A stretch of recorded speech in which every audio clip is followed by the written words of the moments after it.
그거 제가 대학원 1학년 때 전에도 말씀드린 것처럼 이 터키하고 이쪽 중동 지역으로 배낭여행을 갔었는데요. 그때 제가 혼자 라오디게아에 간 적이 있었습니다. 지금은 관광지로 개발이 많이 되어서 이제는 사람들이 많이 오고 가는 곳이지만 제가 갔을 때만 해도 이곳에는 그냥 허허벌판 유적지만 덩그러니 놓여있는 그러한 곳이었습니다.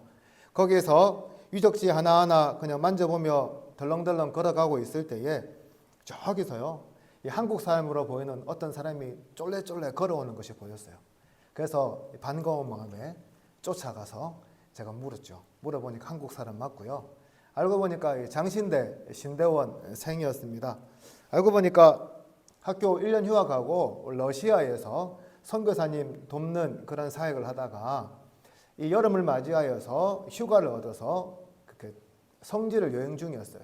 이분 알고 보니까 터키의 다소, 그러니까 바울의 출생지부터 출발을 해가지고 이 바울의 선교 여정을 따라서 이렇게 움직이고 있는 분이었는데 마침 라오디게에서 저를 만났던 거죠. 그분이 저한테 이야기를 해주시면서 저한테 뭐라 말씀하시냐면 동부에 가면 아브라함이 잠시 거주하던 하란이라는 곳이 있으니까 저한테 꼭 가보라는 것이었습니다.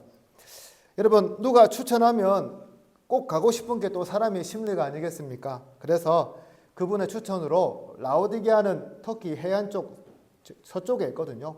하란은 저 동쪽하고도 남쪽에 있습니다. 그래서 버스를 타고 동부로 이동을 해가지고요.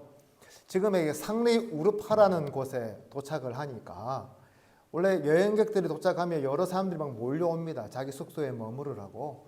한 투르크인이 저한테 오더니 자기 집에서 민박하라고. 민박을 하면 이 하란까지 자기가 가이드 해주겠다고 이야기했습니다. 하란까지 가는 차편이 없었기 때문에 항상 가이드가 필요했거든요. 그래서 잘 되었다 싶어서 그 사람 집에 하루 머물고 그 다음날 차를 타고 하란으로 갔어요. 가니까 이분이 저를 데리고 다니시면서 이 자리는 세계 최초의 그 대학이 있던 자리다. 여기 있는 이 하란성은 한 5,000년이 된 성이다라고 이렇게 막 설명을 해 주었거든요.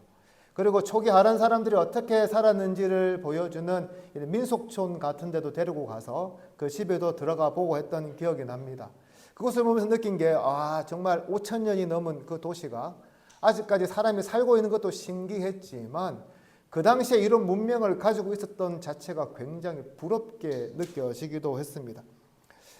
하지만 저에게 하란성과 도시의 유적들보다 더 인상 깊게 남아있는 장면이 있었는데요. 뭐냐 하면 그 주변으로 끝없이 펼쳐진 들판이었습니다.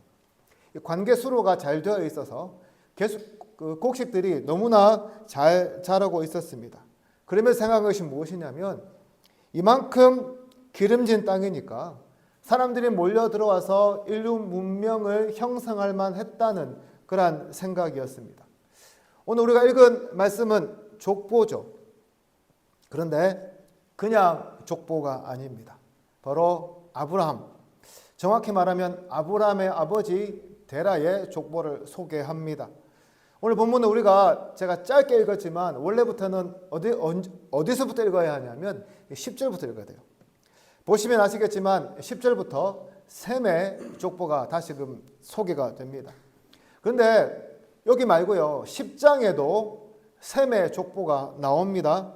하지만 10장과 비교해 보면 차이가 나는 부분이 분명히 있는데요. 뭐냐 하면 일단 벨렉까지 나오는 건 똑같아요. 근데 10장에 보면 벨렉의 아우 욕단의 가문의 사람들을 소개한다면 오늘 본문은 벨렉의 가문을 소개하며 아브라함이 이 가문 출신임을 소개하고 있습니다. 그렇다면 이런 질문이 생기는 거죠. 족보는 한 번만 쓰면 되지 왜 두 번이나 이렇게 기록하고 있느냐라고 말입니다. 그것은 목적이 여러분 다르기 때문입니다. 10장을 보시면 셈, 함, 야벳의 족보를 다 같이 소개하면서 노아의 자손들이 홍수 위에 이렇게 퍼져나갔다라는 것을 이야기한다면 오늘 보면 11장에 나오는 족보는 오로지 데라와 아브라함의 이야기를 하기 위해서 소개하고 있기 때문입니다. 창세기 처음부터요, 우리가 지난 시간까지 살펴본 이 바벨탑 사건까지를 우리가 보게 되면 중요한 한 가지 패턴을 우리가 발견하게 되는데 뭐냐 하면 인간이 죄를 범하면 하나님께서 징벌을 하십니다. 그런데 그 다음에 반드시 하나님께서 은총을 베풀어 주신다는 겁니다. 창세기 2장 17절에 보면 하나님께서 아담에게 경고하세요. 선악을 알게 하는 나무의 열매는 먹지 말지니 내가 먹는 날에는 뭐라고요? 반드시 죽는다라고 말씀하시죠. 그런데 무슨 일이 실제로 일어났습니까? 아담과 하와가 죄를 범했는데요. 실제로 죽지 않습니다. 대신 하나님 어떻게 하시냐면 죄를 지은 아담과 하와를 먼저 부르시고 그들과 대화하시고 그들에게 벌은 주시지만 가죽옷도 만들어서 그들을 보내시는 그런 은혜를 베풀어 주세요. 이 정도로 했으면 인간이 참 잘 살아야 하는데 인간은 또다시 죄를 짓습니다. 무슨 죄를 짓습니까? 살인죄를 지어요. 그렇죠? 아담과 하와에서 태어난 가인과 아벨 형제가 있는데 가인이 아벨을 시기해서 그를 죽이고 맙니다. 어떻게 되었을까요? 가인이 벌을 받아서 죽었을까요? 아니요, 죽지 않죠. 어떻게 됩니까? 하나님께 벌을 받아서 살던 곳에서 쫓겨나 놋 땅에 거하게 되지만 그런 벌을 받게 되지만 하나님께서는 그를 보호해 주시겠다는 약속으로 보호표를 그에게 주십니다. 여기까지 봐주셨으면 또 잘 살아야 하는데 이번에는 어떤 일이 벌어집니까? 하나님의 아들들과 사람의 딸들이 결혼해서 온 땅이 죄악으로 가득 차는 일이 있게 되죠. 그래서 하나님 어떻게 하십니까? 홍수로 심판하십니다. 그런데요, 인간을 완전히 이 땅에서 멸절시키는 것이 아니라 노아의 가족들을 남기셔서 인류가 이어갈 수 있는 그런 은혜를 베풀어 주십니다. 그러다가 또 죄를 짓지요. 무슨 죄를 짓습니까? 바벨탑을 쌓는 죄를 짓습니다. 이번에는 언어를 혼잡하게 해서 또 심판하세요. 그런데 바벨탑 이후로는 하나님께서 더 이상 인류에게 은혜를 베푸시는 그런 장면이 나오지 않습니다. 이상하죠? 대신에 그 은혜가 있어야 할 자리에 오늘 우리가 읽은 족보가 등장합니다. 그렇다면 왜 뜬금없이 여기에서 족보가 등장합니까? 지금까지 창세기에서 보여준 인간의 모습은 늘 하나님 앞에서 죄를 짓고 그 죄로 인해서 하나님의 벌을 받고 또 하나님께서 은혜를 베푸셔서 그들을 구해 주시는 그러한 패턴이 계속해서 반복이 되었습니다. 무슨 말이냐 하면 하나님께서 인간이 죄를 지을 때마다 벌을 주고 은총을 베풀어 주셔도 죄는 무한히 계속해서 반복이 될 뿐 이 땅에서 결코 사라지지 않았다는 거죠. 그런 의미에서 오늘 본문은 하나님의 계획이 이제부터 바뀌었다는 것을 보여줍니다. 어떻게 해요? 하나님께서 이제는 인간에게요, 임시적인 은총이 아니라 완전한 구원의 역사를 통해서 영원하신 은혜를 베풀기로 작정하셨다는 것입니다. 그리고 그러한 계획의 일환으로 부르신 것이 바로 아브라함이었다는 거죠. 그러므로 하나님께서 아브라함을 부르신 것은 하나님의 은총 사건의 새로운 출발이자 전기이고 최종적인 사건이라고 말할 수가 있습니다. 이것이 무엇을 보여줄까요? 하나님의 은혜가요, 끝이 없다는 것을 우리에게 잘 보여줍니다. 그냥 우리 인간이 멸망길로 가든지 우리가 멸종을 하든지 그냥 신경 안 쓰셔도 되시는데 그렇게 우리가 멸망길로 가는 것을 두고 볼 수 없었기 때문에 데라 가문에 아브라함을 선택하셔서 구속 역사를 시작하셨던 거죠. 그렇습니다. 하나님은요, 우리에게 끊임없이 은혜와 은총을 베풀어 주시는 분이십니다. 우리가 아무리 큰 죄를 지어도 용서해 주시고 안아 주시고 사랑해 주시는 분이요, 우리 하나님이시라는 거예요. 만약 하나님께서 우리에게 무관심하셨더라면, 그냥 우리를 고아처럼 버려두셨더라면 우리는 지금도 죄악의 길을 걸어가다가 영원히 죽을 수밖에 없는 인생을 살 수밖에 없었을 겁니다.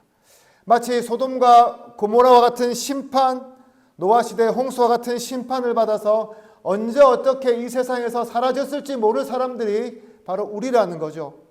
그런 하나님은 우리를 사랑하시되 끝까지 사랑하셔서 오늘 본문의 이 가문을 통해서 끊임없는 사랑을 우리에게 베풀어 주셨다고 오늘 말씀은 우리에게 이야기합니다. 사랑하는 성도 여러분, 무슨 일을 시작할 때요, 가장 중요한 게 무엇일까요? 첫 걸음을 내딛는 거예요. 그래서 우리가 흔히 하는 말이지요. 무슨 말입니까? 시작이 반이다라고 합니다. 무슨 뜻이냐면 일단 우리가 어떤 일을 시작하는 것이 어렵지 시작하면 그 일을 끝내는 것은 그렇게 어렵지 않다는 뜻입니다. 하나님도 마찬가지였습니다. 일단 아브라함을 부르시는 일로 시작하셔서 결국 우리의 구원을 완성하십니다. 어떻게 해요? 예수 그리스도를 십자가에 못 박아 죽게 하심을 통해서 우리의 구원을 완성하셨습니다. 이 완성을 위해서 하나님 어떻게 하셨습니까? 하나밖에 없는 독생자 예수 그리스도를 이 땅에 아낌없이 보내주셨던 거죠. 예수님은요, 아버지 하나님의 말씀에 순종해서 이 땅에 내려오셨습니다. 그리고 한갓 피조물에 불과한 우리와 함께 호흡하고 함께 먹으시고 함께 주무시고 함께 주무시고 가르치시고 또한 병자들을 고치실 뿐만 아니라 인간으로서 정말 두려울 수밖에 없는 그런 십자가를 자발적으로 지시고 그곳에 달려 돌아가셨습니다. 그렇습니다, 여러분. 하나님과 예수 그리스도께서 우리에게 베풀어 주신 그 사랑이요, 너무나도 크다는 거예요. 세상 어떤 사람이요, 죄인인 그 한 사람을 위해서 목숨을 버리고 자기 아들을 내어줄 수 있겠습니까?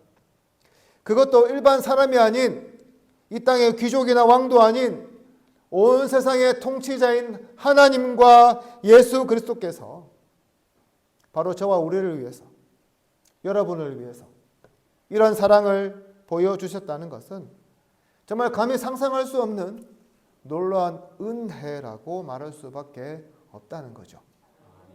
사랑하는 성도 여러분, 오늘 여러분들은 이 사랑을 기억하면서 어떤 감동이 있으십니까? 이 사랑과 이 은혜를 기억하면 여러분 어떤 마음이 드십니까? 그 하나님의 은혜를 우리가 은혜로 갚고 있습니까? 아니면 그 은혜를 원수로 갚고 있습니까? 오늘날 우리 시대는 은혜를 은혜로 갚지 않아서 사람들의 마음을 참으로 아프게 하는 일들을 많이 바라봅니다. 특별히 그리스도인이라고도 다르지 않습니다.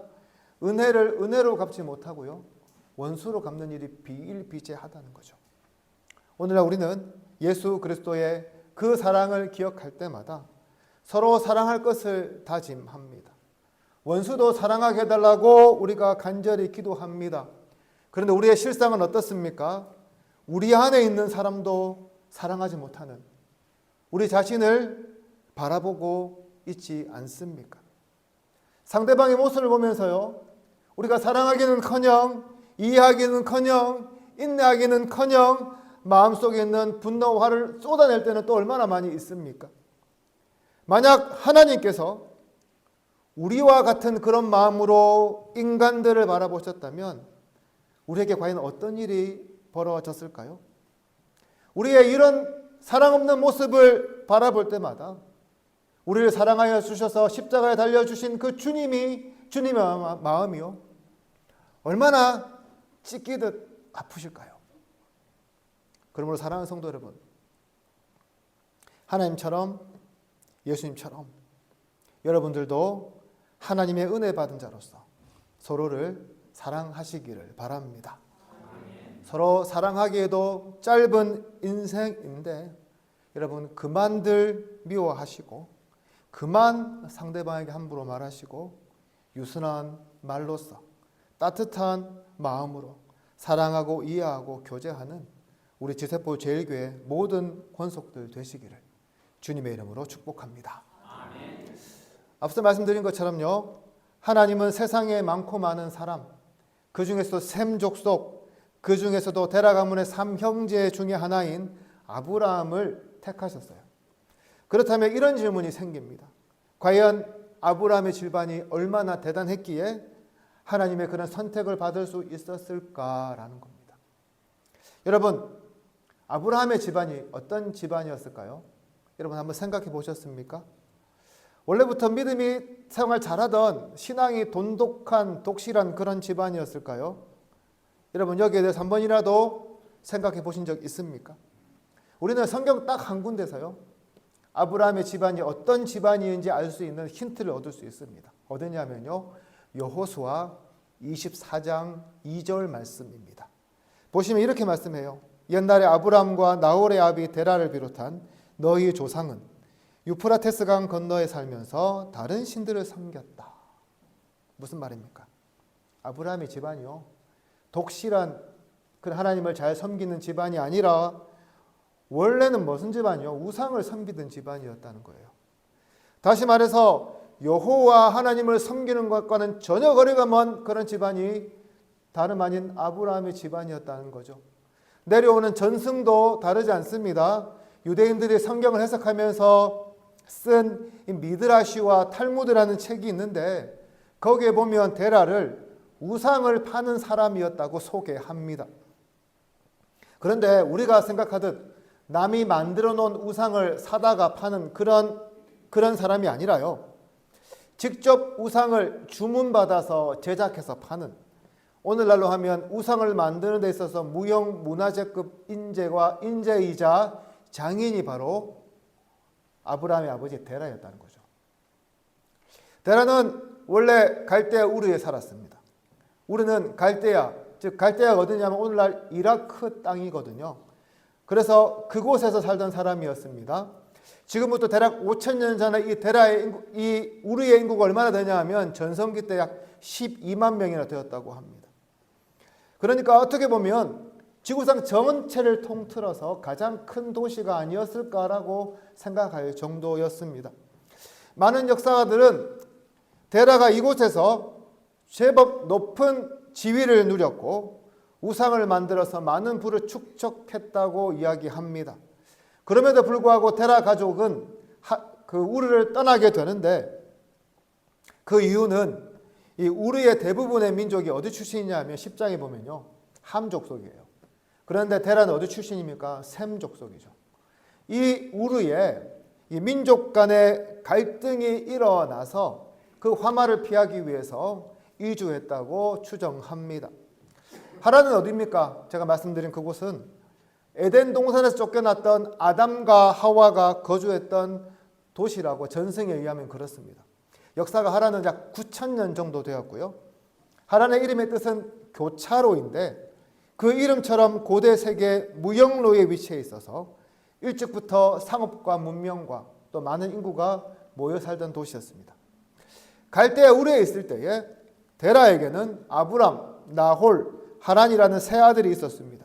특별히 오늘 본문을 보시면 여러 가지 우리가 생각할 수 있겠지만 오늘 본문만 보시면요, 하란은 결혼도 하지 않고 어디 가서 아들을 낳아오는데 그 아들의 이름이 바로 롯이었습니다. 그리고 하란은 아버지보다 먼저 갈대아 우르에서 죽었다고 이야기합니다. 어떻습니까 여러분? 여러분 보시기에요, 이 데라의 가문이 좋은 가문처럼 보입니까? 독실한 가문처럼 보입니까? 아니죠. 이 가문은 뿌리 깊은 우상 숭배를 하던 그러한 가문이었습니다. 그렇다고 이 가문이 영웅적인 집안도 아니었습니다. 영웅을 원하셨다면 아마도 하나님은 10장에 함의 자손 중에 니므롯이라는 사람이 등장하는데 그런 사람을 하나님은 선택했을 겁니다. 더 나아가 이 가문은 존경받는 가문도 아니었습니다. 막내가 사고 쳐서 사생아 낳을 정도로 제대로 된 집안도 아니었어요. 게다가 장남 아브라함은 결혼했는데 75세가 될 때까지도 아들을 못 낳고 있었습니다. 주변 사람들이 어떻게 바라볼까요? 와, 저 집안은 정말 되는 구석이 하나도 없네라고 말할 수밖에 없는 그런 집안이 바로 아브라함, 데라의 집안이었다는 거죠. 여러분 생각은 어떻습니까? 이토록 평범하고 우상을 찐하게 섬기고 집안 꼴은 말이 아니고 사람들에게 좋은 평가를 받지 못하는 이 집안이 하나님의 선택을 받고요, 이 집 장남은 오늘날 믿음의 조상이 되는 축복을 받는 것이 여러분의 상식적으로 과연 맞다고 생각하십니까? 그렇습니다 여러분. 어떻게 보면 하나님께서 아브라함을 선택하신 것이야말로 정말 약한 자를 강하게 하시는 그 하나님의 섭리를 정말 뚜렷하게 우리에게 보여주는 사건이라고 할 수가 있습니다. 우리 인간의 기준에 볼 때 한참 못 미치는 가문, 그 가문에 살던 이름 없는 그 한 사람을 하나님은 주목하여 보시고 그를 부르셔서 그를 통해 구원의 역사를 이어가시기 때문입니다. 사랑하는 성도 여러분, 오늘 저와 여러분들은 과연 어떤 사람들입니까? 세상에서 우리가 이름을 떨치고 있는 그런 유명한 사람들입니까? 소위 잘 나가는 사람들입니까? 아니면 우리가 용맹하고 용기 있는 사람들입니까? 솔직히 우리 모두 다 아니지 않습니까? 그렇습니다, 여러분. 우리는 세상에서 내세울 만한 사람들 아니에요. 그냥 평범하게 하루하루를 살아가는 이름 없는 많은 사람들 중에 그 한 사람이 바로 저와 여러분들이죠. 하지만 하나님은 바로 이런 우리도 사용하신다고 말씀하고 있습니다. 여러분, 우리가 잘 아는 지도자 모세는요, 어느 지파 사람입니까? 레위 지파예요. 레위 지파가 어떤 지파인 줄 아세요? 아버지 야곱으로부터 저주받는 지파예요. 어떻게 보면 리더가 될 수 없고 지도자가 될 수 없는 그런 지파 사람입니다. 게다가 언제 부름을 받았습니까? 그의 찬란했던 젊은 날이 아니라 다 늙어서 아무것도 할 수 없다고 양이나 치던 그 때에 하나님은 모세를 불러서 가장 위대한 지도자로 만들어 주셨습니다. 여러분, 다윗은 어떤 사람일까요? 8형제 중 막내 베들레헴이라는 시골에 살던 사람이었습니다. 얼마나요 아버지 보기에 못 믿어온 아들이었는지 아버지가 사무엘에게 아들을 소개시켜 줄 때 부르지도 않는 아들이었어요. 그만큼 아버지 보기에 제일 못마땅하고 제일 못나고 제일 능력 있는 사람이 바로 다윗이었습니다. 그러나 그런 다윗을 하나님께서 들어 쓰시자 골리앗을 물리치고요, 이스라엘 역사상 가장 위대한 왕으로 세워지는 모습을 봅니다. 여러분, 바울은 어떻습니까? 그는 바리새인이었죠. 하지만 소위 예루살렘에 터잡고 살던 성골 출신이 아니었어요. 성공을 위해서 끊임없이 과격한 모습을 보이던 사람이었습니다. 그러나 하나님 어떻습니까? 결코 예수님의 제자가 될 수 없던 그 사람을 들어서 복음의 주역으로 삼아 주셨죠. 여러분, 예수님 제자들 어떻습니까?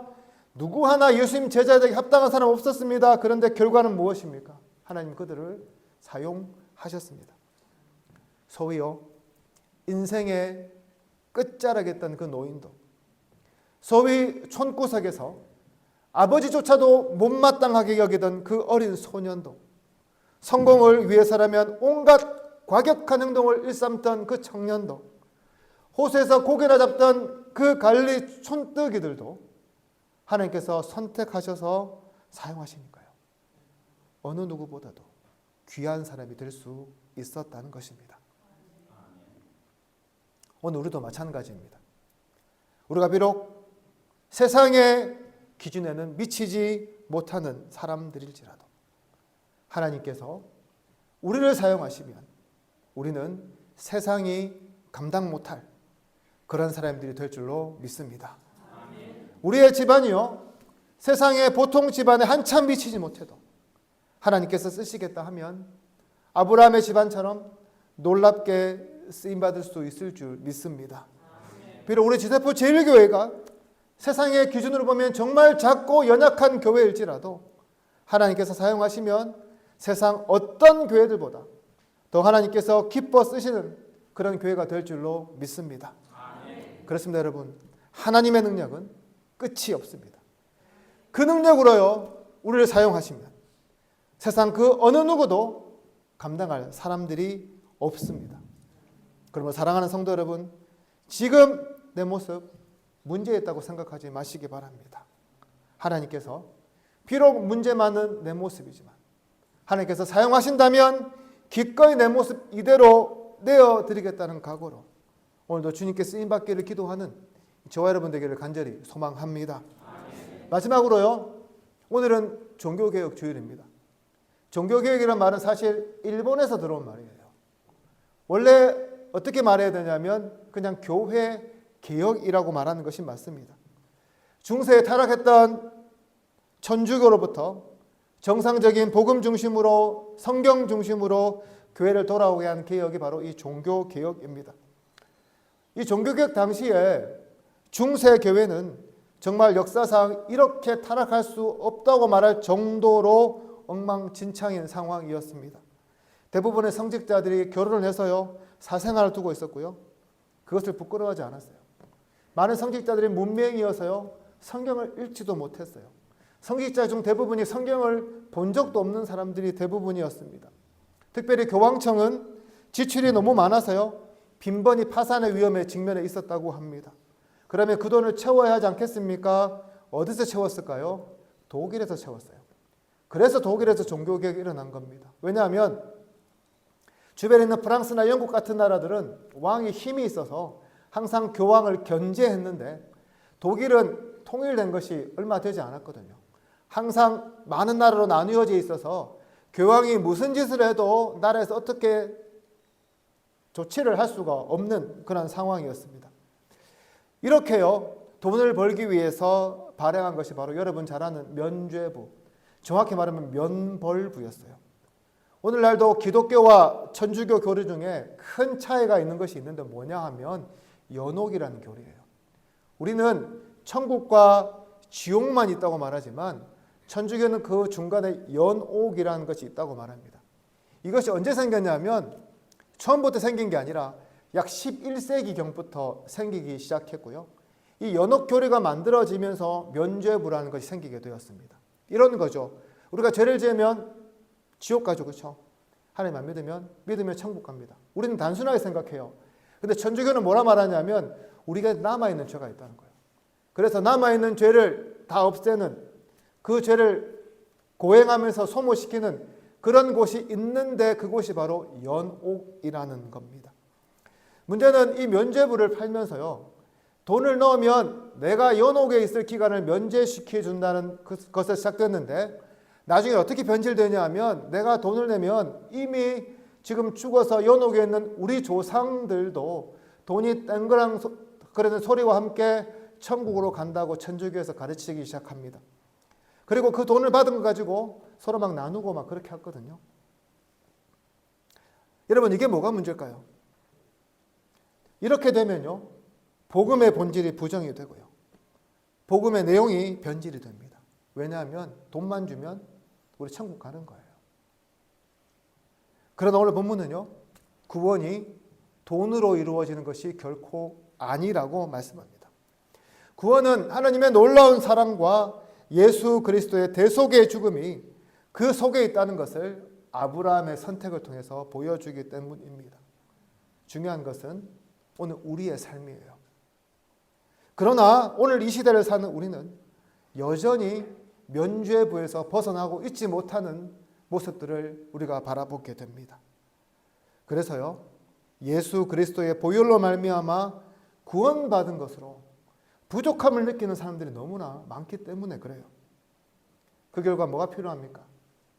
정성을 더 바치고 물질을 더 바치고 더 공을 쌓아야 더 많이 예배를 드려야 더 많이 기도를 해야 하나님께서 축복해 주실 거라고 오해하는 사람들이 참 많이 있습니다. 그러나 우리가 기억해야 할 것은요. 우리는 예수님 한 분만으로 족하다는 거예요. 아멘.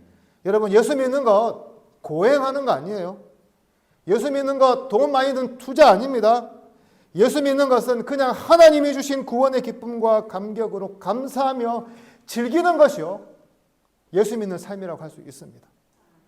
오늘날 한국 교회에서 가장 큰 문제가 있다면 예배에 기쁨이 없는 거예요. 무거운 짐처럼 느껴지고 의무처럼 여겨지다 보니까 교회 안에서 사소한 것에 예민해지고 부딪히고 그러다 보니까 서로가 행복한 관계가 아니라요. 깨어지는 관계가 너무나 많이 있다는 거죠. 전 세계에 우리나라처럼 많은 교파가 있는 나라가 없습니다. 핑계는 그럴싸하죠. 왜 갈라졌을까요? 대부분 다 싸우다 갈라진 거거든요. 사랑하는 성도 여러분, 이 종교 개혁주의를 맞이하여 우리 안에 예수님 한 분만으로 만족하는 그런 믿음이 있기를 소망합니다. 아멘. 아브라함 때부터 우리의 구원 역사를 열어주신 하나님의 그 사랑만으로 만족하는 우리 모두가 되기를 소망합니다. 이렇게 우리가 예수님만으로 만족하고 하나님의 그 사랑에 벅찬 감동을 느끼면서 예배하게 될 때에 우리는 이 종교개혁주의를 내가 믿음 안에서 구속받는 것이 아니라 참 자유를 누리는 그런 출발점으로 삼을 수 있게 될 것입니다. 이제 말씀을 정리합니다. 오늘 본문에서 하나님은 데라 가문을 선택하시고 그 가문의 아브라함을 통해서 새로운 구원의 역사를 시작하셨습니다. 이 사실을 기억하면서 오직 하나님의 사랑, 예수 그리스도의 구원의 은혜로 만족하며 또 그 사역에 쓰임받기로 기도하는 저와 여러분 그리고 우리 지세포 제일교회 모든 성도가 되기를 주님의 이름으로 축복합니다. 기도드리겠습니다.